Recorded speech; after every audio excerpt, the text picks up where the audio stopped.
اعوذ باللہ من الشیطان الرجیم بسم اللہ الرحمن الرحیم. سارے مل کر دروشی پڑھ لیں ایک دفعہ. اللہم صلی علی محمد وعلی آل محمد کما صلیت علی ابراہیم وعلی آل. کر سکوں وہ کر سکوں. پتہ ہونا چاہیے کہ میں تو بیسیکلی ایک ڈاکٹر ہوں اور میڈیکل سے میرا تعلق ہے، لیکن یہ قبلہ حضور ہیں کہ ان کے فیض سے، بری سرکار کے فیض سے، تمام جتنے بھی اولیاء اللہ ہیں ان فیض سے اللہ تعالیٰ نے جو میرے دل میں نازل کیا ہے، اللہ تعالیٰ نے جو مجھے علم دیا ہے، بس اسی کے بل بوتے پہ میں ہوں. اور آپ جانتے ہیں کہ میرے سامنے ماشاءاللہ دونوں حضرات اور آپ حضرات بہت ہی علم رکھنے والے ہیں، اور میری اتنی جرأت کہ میں آپ لوگوں کے سامنے بیٹھا ہوا ہوں. میں تو ایک خاکسار ہوں اپنے والدین اور حضرات کی وجہ سے، اور خصوصاً جتنے بھی اولیاء اللہ بزرگان دین ہیں، صالحین ہیں، ان کے فیض کی وجہ سے ہوں. تو سب سے پہلے ہم یہ دیکھتے ہیں کہ یہ میلاد ہے کیا چیز. دیکھیں طرح طرح کی باتیں ہیں، میلاد یہ ہے، میلاد وہ ہے، میلاد ڈانس ہے، میلاد جو ہے اس میں یہ خرافات ہیں، فلاں ہیں. نہیں، یہ دیکھیں، یہ دیکھنے والے کی ساری بات ہے. آپ یہ دیکھیں کہ میلاد کا اصل مقصد، اصل مطلب کیا ہے. میلاد کا جو مطلب ہے وہ ہے مل کر بیٹھنا، پیارے رسول اکرم صلی اللہ علیہ وآلہ وسلم کی باتیں کرنا، ان کی تعریف کرنا، ان کا تذکرہ کرنا.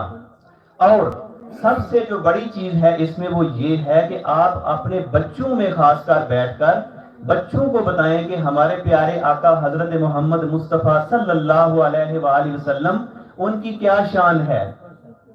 ان بچوں کے دلوں میں یہ باتیں ڈالیں تاکہ یہ آگے جا کے ٹریپ نہ ہو سکیں. دیکھیں اس دور میں ہمارا سب سے بڑا جو مخالف دشمن ہے وہ میڈیا ہے، اور ہر گھر میں ہمارے مخالفین بیٹھے ہوئے ہیں.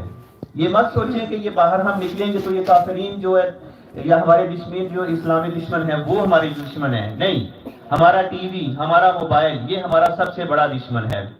کوشش کریں کہ بچوں کو خاص کر دو چیزوں کا ہر وقت نالج دیں. سب سے پہلا کیا، ان کو بتائیں کہ ہمارے پیارے رسول حضرت محمد مصطفیٰ صلی اللہ علیہ وآلہ وسلم کی کیا شان ہے، اور ان کا نزول کیسے ہوا، ان کا دنیا میں آنے کا مقصد کیا تھا، وہ جب آئے تو پہلے کیا تھا، جب آئے تو اس کے بعد کیا تھا. اس کے علاوہ خاص کر اپنی خواتین کو دجال کے فتنے کا ضرور بتائیں. آپ کو پتا ہے کہ دجال کا فتنہ چل چکا ہے اور ان قریب دجال کا بھی آنا محال نہیں ہے. تو لہٰذا بچوں کو، اپنی خواتین کو یہ ضرور بتائیں. تو میلاد جو ہے، میلاد دیکھیں منانا یہ سنت میں بھی ہے، اس کو سنت سے بھی میں پروف کر سکتا ہوں، اس کو قرآن کی روح سے بھی میں اس کو پروف کر سکتا ہوں. دیکھیں سب سے پہلے اللہ تعالیٰ نے میلاد مصطفیٰ منایا. اب آپ کہیں گے کہ اللہ نے میلاد مصطفیٰ کیسے منا لیا؟ دیکھیں اللہ تعالیٰ نے جب حضرت آدم علیہ السلام کو تخلیق کیا تو کیا کیا؟ اللہ تعالیٰ نے تخلیق کرنے کے بعد تمام فرشتے جتنے ہیں ان کو اکٹھا کیا، اکٹھا کر کے ان کو کہا، اے فرشتو، آج میں نے ایک ایسی ہستی بنائی ہے جس کے ذریعے دنیا میں اس نور کو، اس ہستی کو، اس اپنے پیارے محبوب کو میں لے کے آؤں گا جس کو میں نے آج سے کئی صدیاں، کئی سالوں پہلے میں نے بنا دیا ہوا ہے. تو اس کا کیا مطلب ہوا کہ حضرت آدم علیہ السلام کو بنانا، ان کو پیدا کرنا یہ کوئی ایسے ہی تھا؟ نہیں. دیکھیں یہ ایک ذریعہ ہے جس کے ذریعے اللہ تعالیٰ نے ہمیں اس نور سے نوازنا تھا، جس نور کے آنے سے، جس ہستی کے آنے سے ہمارے اندر جو ہے جو بھی غلاظتیں، جو بھی جاہلیت تھی اس کو ختم کرنا تھا. تو دیکھیں میلاد کی بات آ رہی ہے. اللہ تعالیٰ نے جب آدم کو تخلیق کیا تو اللہ نے خوشی کے ساتھ، اللہ یہ بھی کہہ سکتا تھا کہ سارے مجھے جو ہے سجدہ کرو، لیکن نہیں، اللہ نے اس خوشی کا اظہار کرنے کے لیے کہ دیکھو فرشتوں میں آج بہت خوش ہوں. میلاد کا اصل مقصد، اصل مطلب خوشی ہے. تو میں آج اتنا خوش ہوں کہ آپ کو میں یہ حکم دیتا ہوں کہ اس بندے کو جس کو میں نے بنایا ہے آج تعظیمی سجدہ کرو. سجدہ تعظیمی سجدہ کرو، یہ نہیں کہا کہ اس کو سجدہ کرو، اس کو تعظیمی سجدہ کرو۔ حالانکہ ہمارے اس مذہب سے پہلے، ہمارے دین محمدی سے پہلے تعظیمی سجدے کچھ امتیوں میں جائز تھی، کچھ شریعت میں یہ جائز تھے، لیکن ہماری اس شریعت میں آ کر یہ ان کو بالکل ختم کر دیا گیا۔ تو کیا ثابت ہوا کہ اللہ تعالیٰ نے میلاد اس دن بھی منا لیا جس دن ہمارے پیارے آقا ابھی دنیا میں تشریف نہیں لائے تھے، وہاں پہ عرشوں میں موجود تھے، آسمانوں پر موجود تھے، لیکن یہاں پہ نہیں تھے، لیکن پھر بھی اللہ تعالیٰ کی ذات نے عرشوں کے اوپر میلاد مصطفیٰ منا دیا اور منادی کر دی کہ اے فرشتوں جاؤ اس ہستی کو زمینوں اور آسمانوں پر لے کے جاؤ اور خوشیاں مناؤ۔ اسی طرح صرف یہی نہیں، اللہ تعالیٰ نے قرآن مجید میں اور بھی کئی پیغمبر رسول اور نبی ہیں جن کے بارے میں ان کی ولادت کا ذکر کیا ہے، تذکرہ کیا ہے، جیسے حضرت یحییٰ علیہ السلام کا قرآن مجید میں ذکر ہے، اسی طرح حضرت مریم کا ذکر ہے، اسی طرح حضرت عیسیٰ علیہ السلام کا ذکر ہے۔ تو اس لیے قرآن پاک سے یہ ثابت ہوتا ہے کہ یہ میلاد منانا کوئی بدعت نہیں ہے، بشرطے کہ ہم اس میں حدود اللہ کو، حدود شریعت کو لازم رکھیں، اس کو دیکھ کر۔ تو یہ نہیں ہے کہ اس میں خرافات آئیں، خرافات اس میں آ ہی نہیں سکتی۔ اس میں یہ ہے آپ ذکر کریں، اللہ کا ذکر کریں، اللہ کے رسول کا ذکر کریں، نعتیں پڑھیں اور اس کے عشق میں فنا ہو جائیں۔ اصل میلاد یہ ہے کہ آپ عشق رسول میں فنا ہو جائیں، اپنا آپ بھول جائیں، آپ کو صرف نظر آئے تو وہی ہستی نظر آئے، وہی رسول نظر آئے اور اسی کی محبت میں آپ جو ہیں تڑپ رہے ہوں، اس کو میلاد کہیں گے۔ جیسا کہ حضرت جلال الدین سیوطی اپنی کتاب خصائص الکبریٰ میں لکھتے ہیں کہ نبی پاک جب ان کو نبوت کا اعلان انہوں نے کر لیا تو انہوں نے کچھ دن بعد، جس دن ان کی ولادت تھی، سوموار کا دن تھا، پیر کا، انہوں نے بکرے ذبح کروائے اور اپنی اس ولادت کی خوشی میں بکرے ذبح کروا کر لوگوں کو گوشت کھلایا، ان کی توازے کی، ان کی خدمت کی۔ تو کیا یہ میلاد نہیں ہے؟ اس سے پتہ نہیں چلتا کہ حضور اکرم صلی اللہ علیہ وآلہ وسلم نے خود بھی میلاد منایا، اور ہم کہتے ہیں کہ نہیں، میلاد بدعت ہے، میلاد فلاں ہے۔ اور بھئی میلاد بدعت کیسے ہے؟ بدعت تو آپ سب کرتے ہو، اپنے گھر میں اپنے والد کا جو ہے آپ میلاد مناتے ہو، اپنی اولاد کا میلاد مناتے ہو، پاکستان ڈے مناتے ہو، کیا یہ بدعت نہیں ہے؟ تو یہ جو چیز ہے یہ ایک خوشی کا اظہار ہے۔ آپ کو اللہ تعالیٰ نے جو اتنا بڑا نور بخشا ہے، اتنی بڑی ہستی بخشی ہے، اس کی خوشی میں اگر آپ بیٹھ جاتے ہیں، تذکرہ کرتے ہیں، ان کی نعت پڑھتے ہیں، تو یہ کوئی بدعت نہیں ہے، یہ کوئی کچھ نہیں ہے، یہ ہمارا عشق ہے۔ اور اس کے رسول میں آپ کو یہ جائز ہے کہ آپ ایک حد میں رہ کر اپنی خوشی کا اظہار کریں۔ ایک چھوٹی سی میں مثال دیتا ہوں۔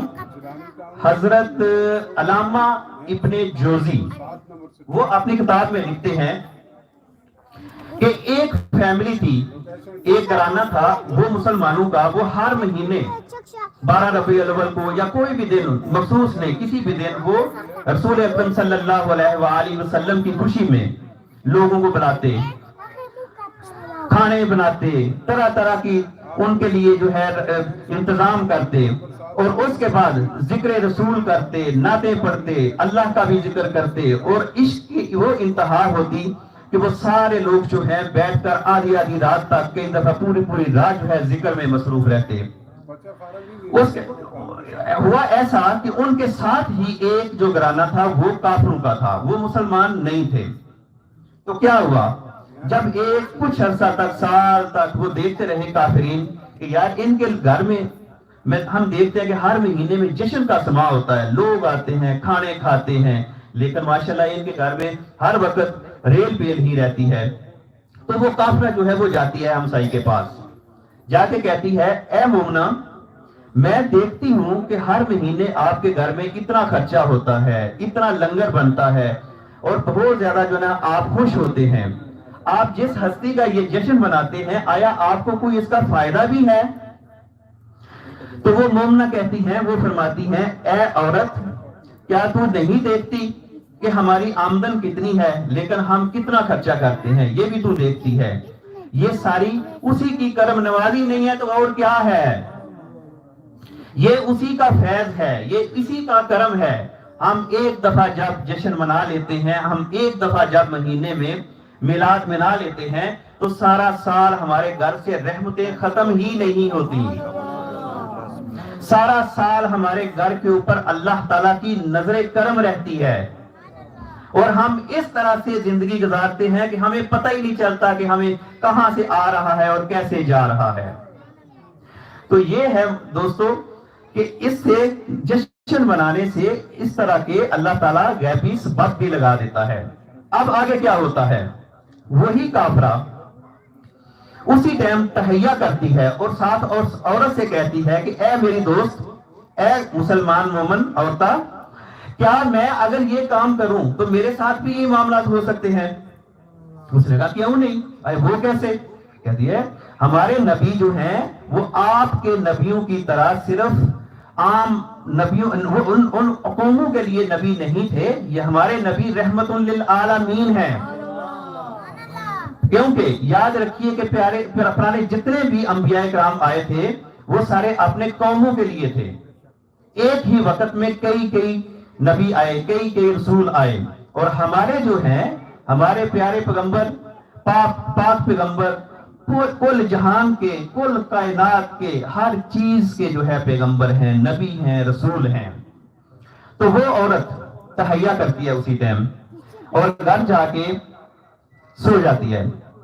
رات کو خواب میں کیا دیکھتی ہے کہ اس کے صحن میں ہر طرف نور ہی نور نظر آ رہا ہے۔ وہ اٹھتی ہے، باہر جاتی ہے، کیا دیکھتی ہے کہ ہر طرف نور ہی نور پھیلا ہوا ہے اور سامنے ایک نور کا منبر ہے، اور اس منبر کے اوپر ایک نورانی چہرہ، نور والا چہرہ بیٹھا ہوا ہے۔ اب وہ کانپ جاتی ہے، وہ ڈر جاتی ہے کہ یہ کیا معاملہ ہے۔ وہ تھوڑی دیر بعد وہاں پہ دیکھتی ہے کہ ایک صحابی ہوتے ہیں، وہ پوچھتی ہے حضور یہ کون ہے اور یہ کیا ماجرا ہے میرے گھر میں؟ اس نے کہا کیا اے عورت تو نہیں جانتی، یہ ہمارے پیارے رسول حضرت محمد مصطفیٰ صلی اللہ علیہ وآلہ وسلم کی کچہری لگی ہوئی ہے، یہ ممبر رسول ہے، اور یہ جو نور نظر آ رہا ہے یہ وہی نور ہے۔ تو وہ عورت رونا شروع کر دیتی ہے، کہتی ہے میں تو مسلمان نہیں ہوں، میں ایک کافرہ ہوں، میں تو کلمہ بھی نہیں، تو آیا کہ میں اگر ان سے ملنا چاہوں، ان سے بات کرنا چاہوں تو کیا یہ مجھے رسپانس دیں گے؟ تو انہوں نے فرمایا کیوں نہیں، آپ کو پتا ہے کہ یہ رحمت للعالمین ہے، یہ ہمارے لیے بھی رحمت ہے، آپ کے لیے بھی رحمت ہے۔ یہ بات کرنا تھی کہ حضور اکرم صلی اللہ علیہ وآلہ وسلم پیچھے مڑے اور اس عورت کو مخاطب کر کے کہا اے عورت کیوں ڈر رہی ہے، تو نے جو کل ارادہ کیا تھا وہ ارادہ میرے تک پہنچ چکا ہے، اور آج میں اگر اس جگہ پہ ہوں، یہ تیرے گھر میں اتنی روشنائی ہے، یہ نور ہے، تو تیرے اس صرف ارادے کی وجہ سے ہے، اللہ کی طرف سے مجھے حکم ہوا ہے تو میں یہاں پہ موجود ہوں۔ تو وہ کہنے لگی یا رسول اللہ میں تو مسلمان نہیں ہوں، میں کافر ہوں، میں تو کلمہ بھی نہیں پڑھتی، تو یہ کیسے ہوگا؟ تو نبی پاک نے فرمایا بے شک تو جو بھی تھی، لیکن اب تو جائے گی تب تو بالکل ایسی مومنہ ہوگی کہ تیرے جیسی عورتیں جو ہیں یہ تیرے اوپر فخر کریں گی۔ تو اس کے بعد خواب میں اس عورت نے کلمہ پڑھا، مسلمان ہوئی، اور جب صبح اٹھی تو کیا دیکھتی کہ خاوند اس کا سویا ہوا ہے۔ عورت نے اپنا بسترا ایک سائڈ پہ کیا، گھر کا سارا سامان جو اس کا ضروری تھا وہ بیگ میں ڈالنا شروع کیا اور نکلنے کی کوشش کی۔ کیا ہوتا ہے کہ ساتھ ہی خاوند اٹھ جاتا ہے، خاوند کہتا ہے اے میری پیاری بیگم تو کہاں جا رہی ہے؟ اس نے کہا اب میرا تیرے ساتھ کوئی گزارا نہیں ہے، اب میں کافر نہیں ہوں، اب میں مسلمان ہوں، اور اب میں مسلمانوں کی بستی میں جا کر رہوں گی، اور اس پیارے رسول کی، اس پیارے پیغمبر کی، اس پاک پیغمبر کی جو ہے میں اطاعت کروں گی اور اس کے اصولوں پر زندگی گزاروں گی۔ وہ کیا دیکھتی کہ اس کا خامد جو ہے وہ بھی اپنا سامان سمیٹ رہا ہے، ساتھ بیگ میں ڈال رہا ہے. وہ کہتی ہے میں تو مسلمانوں کی بستی میں جا رہی ہوں، تو کہاں جا رہا ہے؟ اس نے کہا کیا تو ہی صرف اس ہستی کا دیدار کر سکی ہو؟ رات کو جس نے تجھے دیدار کروایا اس نے مجھے بھی کلمہ پڑھا دیا ہے، اور اب ہم دونوں کافر نہیں ہیں، اب ہم دونوں مسلمان ہیں، اور ہم اسی گھر میں رہیں گے، اور یہاں پر دیدار مصطفیٰ بھی ہو چکا ہے ہمیں، اور ہم ایز اے مسلمان یہاں پہ زندگی گزاریں گے اور لوگوں کو بتائیں گے. تو دوستو یہ دیکھیں کہ ایک ارادہ صرف اس نے کیا ہے ایک مسلمان فیملی کو دیکھ کر کہ اس کے گھر میں میلاد ہے، یہ نبی کی خوشی منا رہے ہیں، اور یہ ان کے ساتھ ہوا ارادے کے صرف بدولت وہ مسلمان بھی ہوئے، بخشے بھی گئے، اور ان کے اوپر خدا کا اتنا زیادہ کرم ہوا کہ نبی پاک کا دیدار ہوا اور نبی پاک کے ہاتھوں مسلمان ہو گئے. تو ابھی بھی ہم کہتے ہیں کہ نہیں، یہ تو جو ہے نا یہ تو خرافات ہیں، خرافات ہیں، لیکن اگر وہ دیکھی جائے تو وہ ہمارے سنی حضرات نہیں کرتے. یہ ایک ذہن میں رکھیے گا، یہ جو خرافات دکھائی جاتی ہیں نیٹ پہ، اپنے بچوں کو بتائیں یہ انہی کی بنائی ہوئی ہیں. اب یہاں پہ کون بچہ ڈانس کر رہا ہے؟ یہاں پہ کس کا جی چاہ رہا ہے ڈانس کرنے کو؟